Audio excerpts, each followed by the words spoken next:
তিনি বলেছিলেন, মৃত্যু দিয়ে প্রাণের মূল্য দিতে হয়, সে প্রাণ অমৃত লোকে, মৃত্যুকে করে জয়।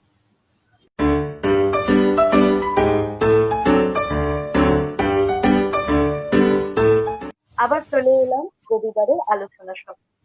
আজ আমাদের সাথে উপস্থিত রয়েছেন জওহরলাল নেহেরু বিশ্ববিদ্যালয়ের অধ্যাপক ডক্টর সঞ্জয় কে ভারদ্বাজ মহাশয়, এবং আমাদের সাথে উপস্থিত রয়েছে আমাদের রাষ্ট্রবিজ্ঞান চর্চা কেন্দ্রের সদস্য এবং সদস্যগণ অনুরিমা ব্যানার্জি, প্রকাশ চক্রবর্তী, সমীরণ দাস, আশিস কর এবং আমি পায়েল দাস।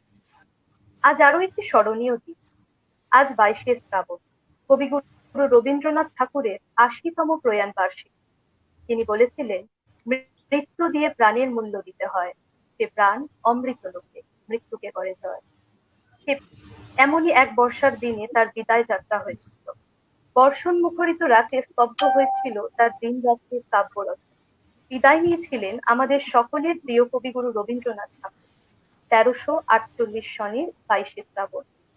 সাহিত্যকর্মের পাশাপাশি সমাজ সংস্কারক, শিক্ষা বিস্তার, কৃষি উন্নয়ন সহ বিভিন্ন কর্মে নিজেকে জীবনব্যাপী সক্রিয় রেখে এক অনন্য দৃষ্টান্ত স্থাপন করে গেছে। 1913 সালে প্রথম বাঙালি হিসেবে তিনি লাভ করেন নোবেল পুরস্কার। Today is Rabindranath Tagore's death anniversary. Once he said, "And because I love this life, I know I shall love death as well." The poet, novelist, essayist, philosopher, and musician is being remembered on his death anniversary today. Tagore's death anniversary is known as Baishe Shravan, means 22nd Shravan in Bengali calendar in Bengal. I pay my respect on the day of death of the poet. Rabindranath ঠাকুর শুধু একটা নাম নয়, একটা উদাহরণ নয়, জীবনে বেঁচে থাকার একটা উল্লেখযোগ্য কারণ। গীতবিধান আর সঞ্চয়িতায় মাখিয়ে রেখেছ নিজেকে, হে ঈশ্বর, তুমি নেই কেউ বলে নাই কথা। পেরিয়েছে অনেক বাইক, লহ প্রণাম। Now we will return to today's discussion. Today we have among us Dr. Sanjay K. Bhardwaj, the professor of Jawaharlal Nehru University. Many thanks to sir for responding our call. আমি সমীরণ দাস, আমাদের রাষ্ট্রবিজ্ঞান চর্চা কেন্দ্রের অন্যতম সদস্য সমীরণ দাসকে অনুরোধ করব তাদের একটা ছোট্ট পরিচয় সকলের সামনে তুলে ধরার। ধন্যবাদ। Good evening to everyone. Today we are grateful to get Dr. Sanjay K. Bhardwaj as a chief guest in this program.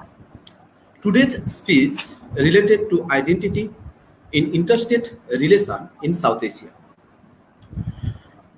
The brief introduction about Sir. Sir is professor and former chairperson, Center for South Asian Studies, and former director, Energy Studies Program at School of International Studies, Jawaharlal Nehru University, New Delhi. His area of specialization includes India's foreign policy, political security, socio-economic and foreign policies, issues of South Asian countries. He is recipient of SRT Fellow Award 2009-2010, London School of Economics and Political Science, London on Constantine Identities in Bangladesh, Secular and Islamic Frontiers. He was also recipient of Asia Fellows Awards 2010-2011. Asia Scholarship Foundation, Bangkok, University of Dhaka, Bangladesh on Perspective of India, a study water sharing issue since 1996. He has also been Chinese Academy of Social Science ICSSR Fellow 2013.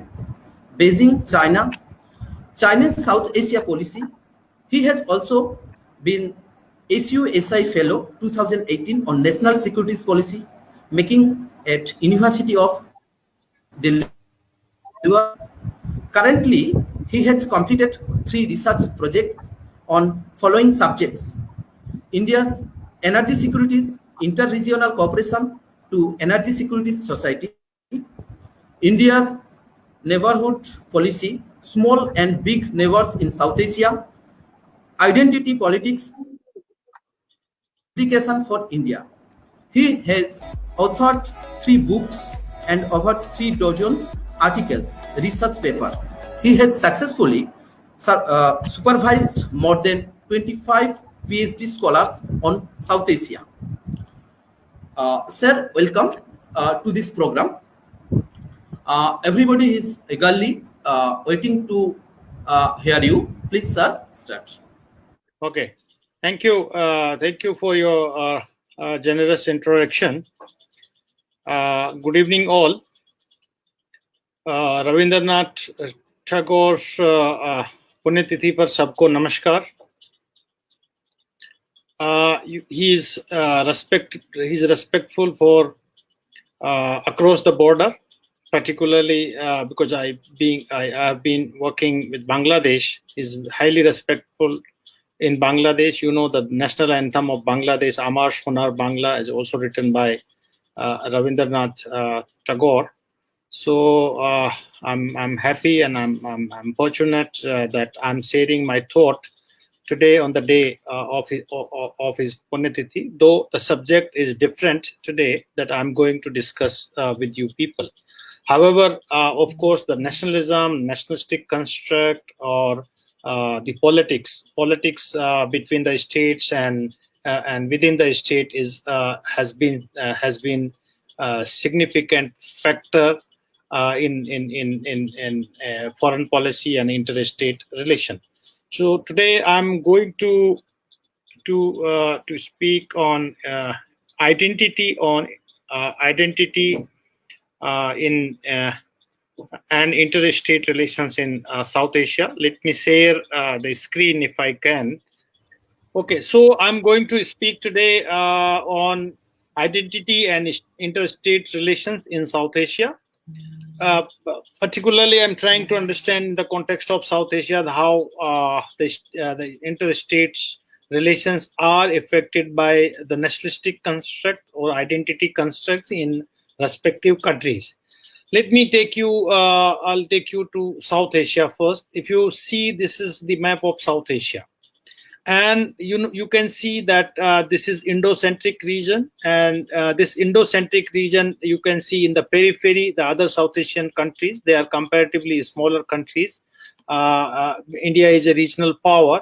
Or in the west you can see Pakistan, then Bangladesh in the east, Nepal, and Bhutan is the Himalayan monarch, and in the Indian Ocean you can see Sri Lanka and Maldives. Very interestingly, you can see that none of these South Asian states shares border with each other.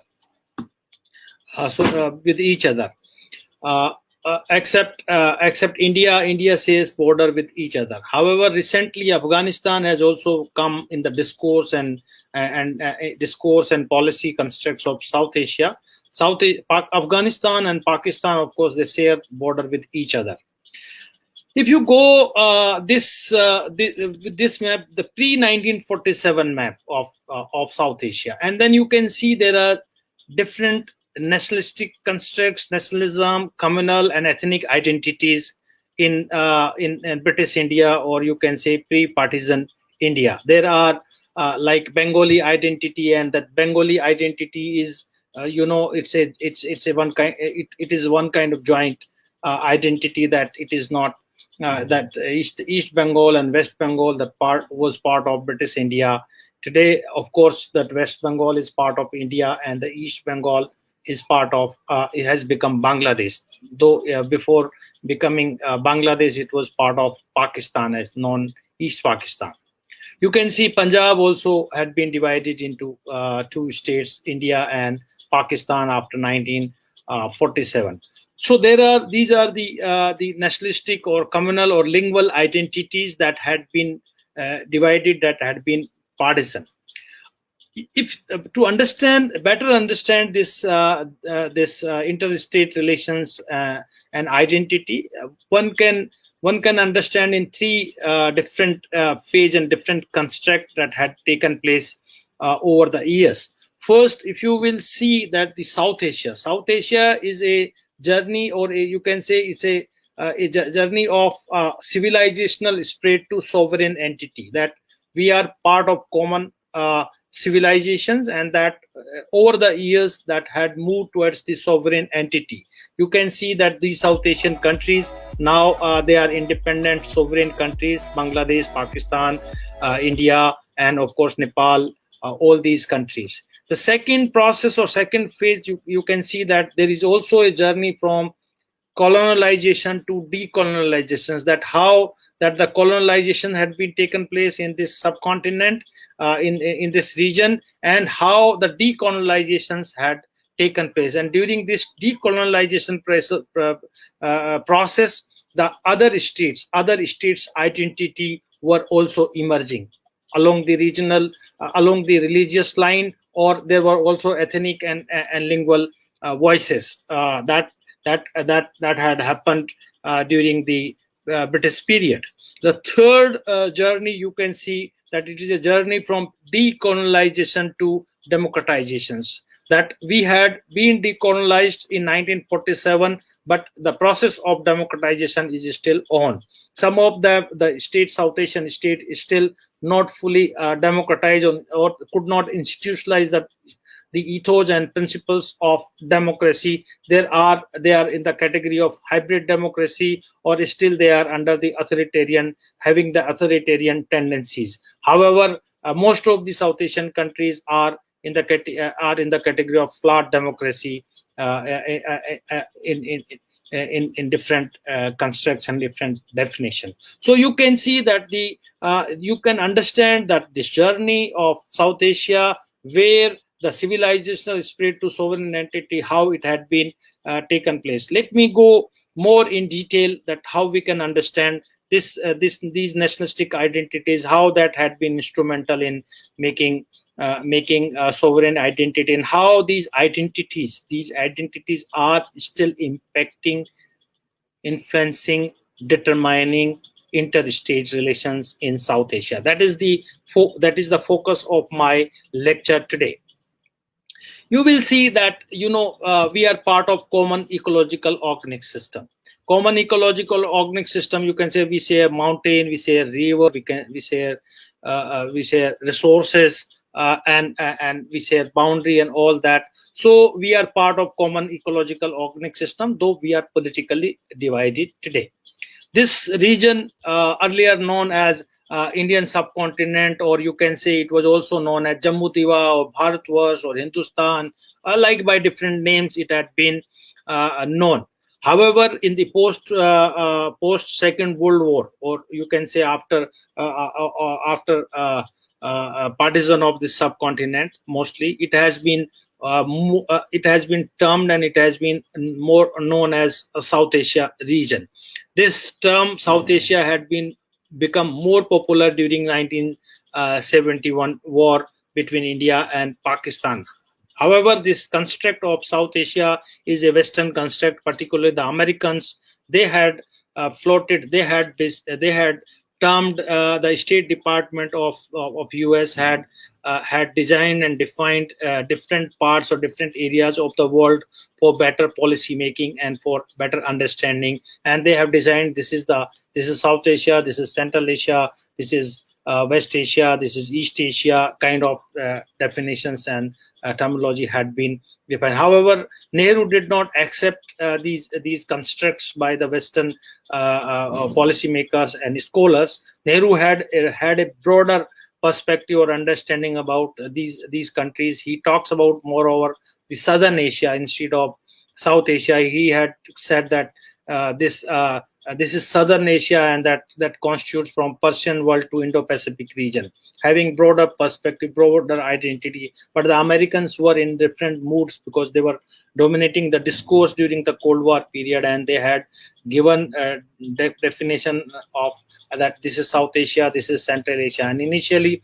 Afghanistan was also not being considered part of South Asia. They were more considering Afghanistan as part of Central Asia, and so that and they had made the policies accordingly. However, after 9/11, while they were war on terror, and they were looking that you can't fight against the against terrorism or war on terror unless until you do not take South Asian countries into fold.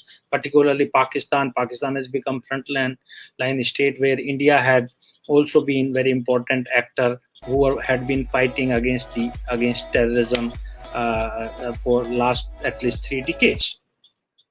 So this is the region that had been dominated, had been in under influence during the Cold War period by the world, or you can say superpowers or extra regional powers in the region. You can see, if you see, you just find and you analyze that what are the core factors that determines the relations among South Asian countries. I'll elaborate these 3 points in different perspective, that how these 3 factors, these 3 core factors had been determining the interstate relations in South Asia, particularly if you take India-Pakistan relation or India-Bangladesh relations. Or of course that Sri Lanka and Nepal is also factor. And since this is moreover the audience in this lecture today is from West Bengal, I would more focus about India-Bangladesh perspective, because that would give you a better understanding, because you have been closely studying about Bangladesh and West Bengal in different occasions and different perspective. So the first core factor, of course, is the cultural identity. I will elaborate that how the cultural identity determines the relations. I said that we are part of common ecological organic system. I also said we are also a part of. We are also having civilizational affinities, or you can say civilizational affinities, or you can say a common heritage of culture, tradition, shared historical legacy, and civilizational affinities and ethnic communities. That that these ethnic communities or civilizational affinities or common heritage of culture and traditions brings you the states closer to each other. If you really talk about the common cultural identity, then the two Bengals still they feel in the same. They have same feeling, and that's why we are. I'm talking that we are celebrating Rabindranath Tagore of this side of the border, and we are also celebrating Rabindranath Tagore that side of the border in Bangladesh, and he's highly respectful on both the countries. So you can see, because we have that kind of common heritage of culture, tradition, and we have civilizational affinities. The second factor had also been the core factor had also been instrumental in determining interstate relations in South Asia. Particularly while I'll talk about the religious construct, and that religious construct had become instrumental in partition of this subcontinent in 1947, and that has been rejected by Bangladesh in 1971. They had emphasis more on cultural identity or Bengali identity. However, the religious construct that, of course, had been part of the divide and rule policy of the Britishers or Britishers' appeasement policy had led towards the creation of more than 3 states or 3 states from British India. I'll discuss these points in detail, that how much the religious construct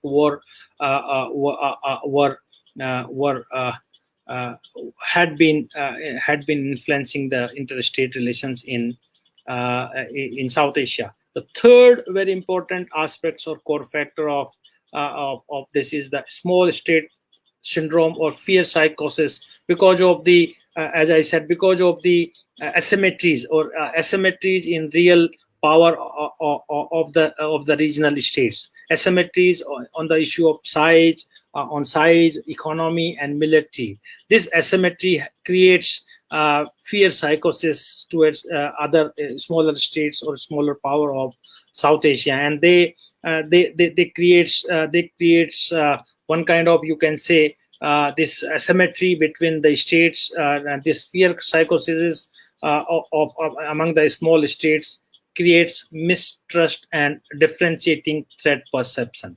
Mistrust and differentiating threat perceptions in a sense, like you do feel that India, they considered China as a threat, and because of keeping that China is a nuclear power, we have created a deterrence, nuclear deterrence, keeping China a nuclear threat from the Himalayan region, northern Himalayan region. However, Pakistan's nuclear program is considering India as a threat, military threat, or nuclear threat. They had gone for the nuclear program. Other South Asian countries are also into this this construct that we, being a regional power, India dominates the discourse, India dominates the region, India dominates the terms and conditions in the region, and that creates differentiating that creates differentiating threat perception or mistrust among these countries. And they also generate apologetic behavior in a sense that India is a regional power, and India, in 1971, India had been instrumental in creation of Bangladesh by military intervention, and defeated Pakistan in 1971. So India is a military power, and being a smaller state, that can also intervene in internal affairs of other South Asian countries. India, wherever it was required, of course, with the legal means, or you can say with the different agreements and treaties, India had also sent its IPKF to Sri Lanka, and also saved the government in 1988 in Maldives. My point is there that this apologetic behavior, this of smaller states, that invites the extra regional powers into this region, and that gives an excuse to develop military alliances, treaties with these extra regional power. During the Cold War period, you can see how Pakistan had signed Seato and Cento with the Western Bloc, or with the America, or you can say that by signing Seato and Cento, Pakistan had brought Cold War politics to the doors of South Asia, to Pakistan, and to the doors of India. You can see that now today, because of this apologetic behavior, and because of this mistrust and differentiating threat perceptions, the smaller South Asian countries are entertaining, are inviting the Chinese into this region.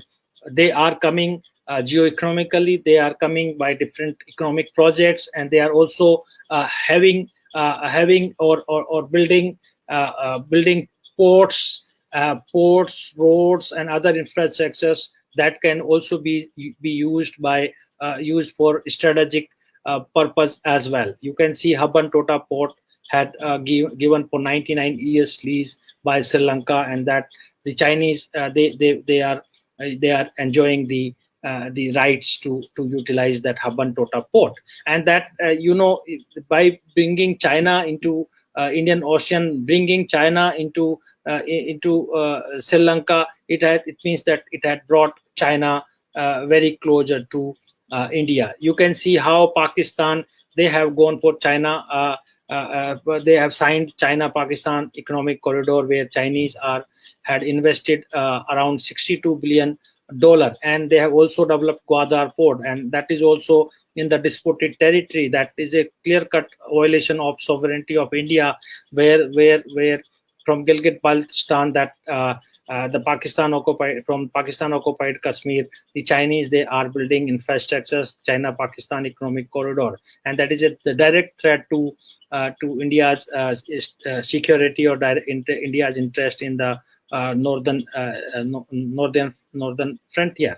But these smaller states, they are finding they are giving or having excuses that India is a regional power, and India is a military power in the region, and to counterbalance India, or to balancing India or balancing threat in the region, we are entertaining these extra regional powers in the region. But this is basically, they are bringing the extra regional powers, creating a security dilemma within the region, and that the Chinese investment today had either encircled India, or you can say engaged India strategically and economically. That would have deeper consequences in future. You can also see that that these states, South Asian states, in other way also had number of contentious issues or bilateral disputes between the two countries or among the countries. Particularly, you can see that the partisan has the legacy of boundary disputes. That these legacies and these baggages of boundary disputes or territorial disputes had been instrumental of violence and encouraging terrorism and separatist movements in the region. That has generated and created a lot of defense spending among these South Asian countries. You can see that India and Bangladesh, they had long territorial or boundary disputes on the issue of land boundary, or also on issue of enclaves and adverse possessed land. These were the contentious and crucial issues in between the two countries, and that irritated the relations between India and Bangladesh for over the years. However, by this government, we have been successfully concluded the land boundary agreement in 2015, and that maybe would be one of the successful story, that how India and Bangladesh peacefully resolve the bilateral issues.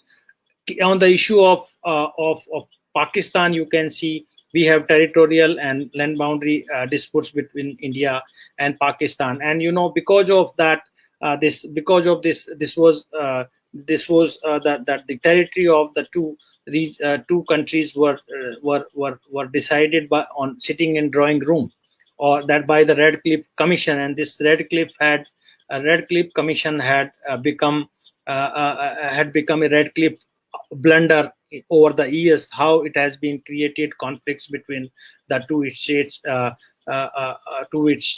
from 1947 to 2021. You can say in between India and Pakistan, there were 4 wars, full-fledged and low-intensity war, from 1948, 1965, 71, and 1999. And this, you can see this ill-defined political geography. Ill-defined political geography gives an example that the partisan of the subcontinent is still unfinished partisan.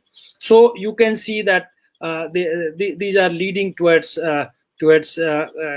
conflicts. But there are, I think, what I'm going to discuss today is that going to elaborate further that these are the issues of political geography or land boundary, and the other threat perceptions and nuclear issues and conflict and contestations. I think behind these issues and irritants, there are deeper questions or deeper angle or understanding need to be taken. And there I do find that the identity constructs among the South Asian countries are contested between the states, or that contestation of identity generates the issue of land boundary disputes, territorial disputes, or you can say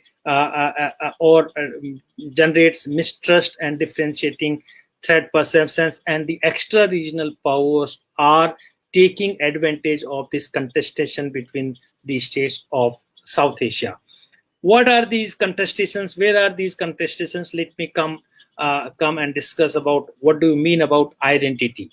Identity has been a social culture and political problem from the very beginning. Identity, social culture in a way that you construct that you Bengali and Gujarati and Marathi and Hindu and Muslim. So the religious identity, ethnic identity, lingual identity, regional identity, that had been a social culture to consolidate yourself.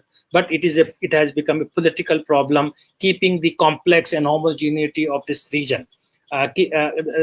Because there are complex interdependencies among the states, being part of common ecological organic system, being part of common civilization, having common cultural affinities, racial affinities, and lingual similarities. This construct of this social culture now further had generated political problems among the South Asian countries. What are the two? Basically, there were two important ideas and the concepts to understand the identity, and where are the constructions. In fact, from the very beginning, I would focus only 2 points. One point is that identity among the states or between the states or within the states are constructed on two approaches or two formulas. One is that if there is crisis of success. If there is a crisis of success, then a different kind of state would come into existence. And if there is crisis of failure, then there would be another kind of state would come into existence. If you will see India, you can see what was the notion of nation, that India, and what was the vision of the of India in the minds of the visionary leaders, the freedom fighters, from Raja Ram Mohan Rai to Dayanand Saraswati to Bhimrao Ambedkar to Jyotiba Phule, Jawaharlal Nehru, Mahatma Gandhi. All that. What kind of India they were looking? They were looking that India would be the notion of nation would be based on the principles and ethos of unity in diversity. That you recognize the diversity from the very beginning.